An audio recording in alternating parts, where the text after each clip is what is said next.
Hello my dear friends, and welcome back to another Star Wars news update. In today's video we're going to be talking about The Mandalorian Season 4, a very interesting tidbit connected to what Dave Filoni might be doing in his movie. We're also going to be talking about The Acolyte, and more. Before we dive into it, please be sure to hit that big red subscribe button if you've not done so. But without much further ado, and without any more jibber jabber, let's dive straight into it. We begin with The Mandalorian Season 4, and a character whose archetype existed all the way back in 1991, and who is further proof that Dave Filoni is adapting his own canon version of Heir to the Empire.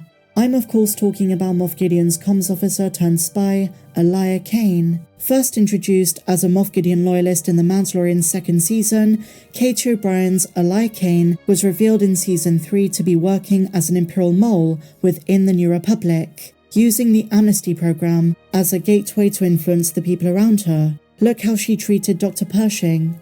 But now that Moff Gideon is dead, or so we think, it's unclear exactly who she's going to be loyal to, but she will no doubt become an instrumental part of the Empire's effort to rise once again. She could still be working as an insider for Thrawn, or now other remnants, who Din in the 4th season with Carson Teva is going to try and track down. Carson was already suspicious of her from the start, but it could very well be the case that Elia becomes the main antagonist in Season 4. But did you know she is based on an Imperial spy concept introduced in the Zahn trilogy, a scattered network of Imperial intelligence named Data Source, which infiltrated and monitored the New Republic from within, in secret, a spy of sorts, a mole, who the New Republic suspected to be Borsk failure. But in actuality, it wasn't a person, it was a row of Kahala trees on Coruscant, kitted out with comms tubes buried in the roots. The remnants did have physical spies too though, but the idea of Delta Source being a person was introduced in Heir to the Empire, appeared in Dark Force Rising, and The Last Command. Dave Filoni might be reworking this idea into canon, but instead of a tree, it's a literal human Delta Source, feeding back info to Grand Admiral Thrawn and other remnants as well. So this could also work in Star Wars canon. I believe Elia Kane is Disney canon's response to Timothy Zahn's Delta Source. In the Zahn books, as Lando and Han Solo tried to track down who Delta Source was, the New Republic was attacked by Thrawn's space forces, unfortunately putting the investigation on halt. So paralleling this again with canon, in the grand scheme of things, Elia Kane may play a significant role in the downfall of the Republic, if she keeps feeding information to other remnants now that Gideon is dead. And so staying on the subject of Mando, we do have a bit of news. In the new issue of Kings of Screen, the Pedro Pascal exclusive, before the interview closes out, he talks about his involvement in Mando Season 4, confirming, yes indeed, he is back. And the way he words things implies the rumours are true that he's not going to be showing his face in the 4th season. After explaining how much Din Djarin's pint-sized son means to him, he is then pushed to speak about anything he knows about the upcoming 4th season of the show. He is cautious to give away any details, but he explains how he is closer than ever before to Jon and Dave, but does confirm he is back for the 4th installment, while also going on to say this: "It's a mystery. There's such preciousness even around saying I'm signed up for Season 4. I'm naturally a blabbermouth," he says, "but I get very protective of it, because I get a thrill out of the surprises that are in store for the audience. And oh boy, for Season 4, there are going to be many." Pedro's enthusiastic about returning to the role for a 4th time, and then he goes on to say this: "There's always new things to learn, which is unique in that you wouldn't expect it from an armoured, faceless character." And he doubles down that we've probably seen the last of Din Djarin without a helmet, and the last time was at the end of Season 2. I can imagine them doing it maybe at the end of Dave's film, but for Mando Season 4, the helmet seems like it's staying on. Pedro has a very busy schedule in 2024, and with a recent report from Bespin Bulletin, they're gonna start filming sometime in January or February. As Jeff Snyder says, there is very little time to have Pedro on set to do any helmetless scenes. He's just gonna provide the voice again.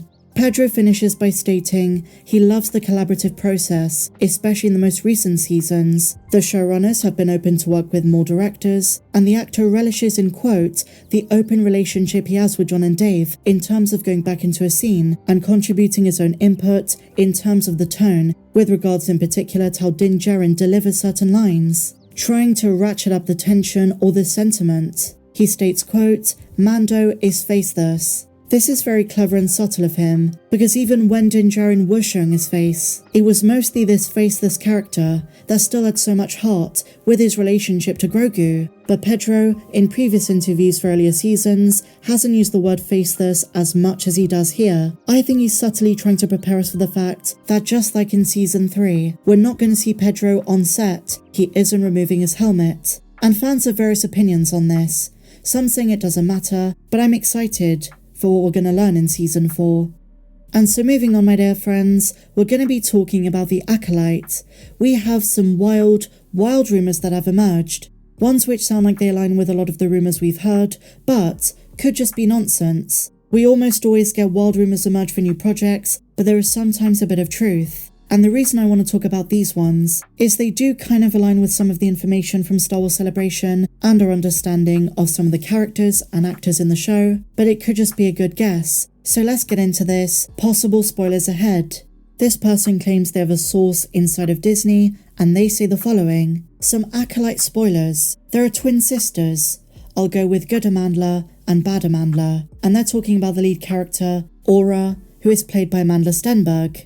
And this information is correct. The show's premise is two twin sisters in a small village. So I do believe this first bit. They then say this. The series jumps back and forth between two timelines, the past and the present.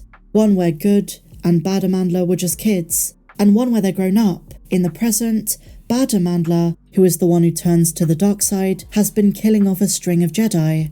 Again, this aligns with the trailer and rumours and reports by reliable sources. But she gets to Carrie-Anne Moss's character and messes up. I suspect this is where she relays the information to the Jedi Order. Carrie survives, which is what spurs the whole plot into motion. At the end of the season, good Amandla is forced to choose between her old master and her dark side sister, and kills the Jedi Master played by Lee Jung-jae. Manny Jacinto's character, who'd been helping good Amanda and Lee Jung-jae throughout the whole series, reveals himself to be a Sith Lord, something which is kind of reminiscent of the prequel trilogy, and apparently takes on both sisters as his apprentices. The audience, but not those sisters, learn that he only wants one of them to be his apprentice, and will drive them to kill each other. And that's apparently the plot left for another season, aligning with the reliable reports of there being a cliffhanger, and plot points which are deliberately not completed. We did hear this was going to be a multiple season show. Jodie Turner-Smith's character runs a Force cult, so one that is separate to the Jedi or the Sith. This tracks, especially with what the actress said about her character in interviews, and this Force cult is gaining political influence. She and Manny's character are close, and the season ends with her getting elected into the Senate. Very interesting.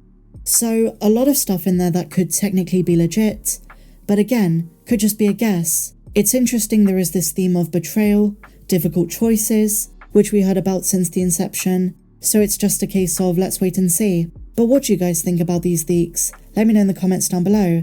Do you believe them? And if so, do they sound like a fun series? But with that said, my dear friends, that brings us to the end of today's Star Wars news update. If you enjoyed this video, please be sure to give me a big fat thumbs up, subscribe if you're new, and I'll see you in the next video. May the Force be with you, always.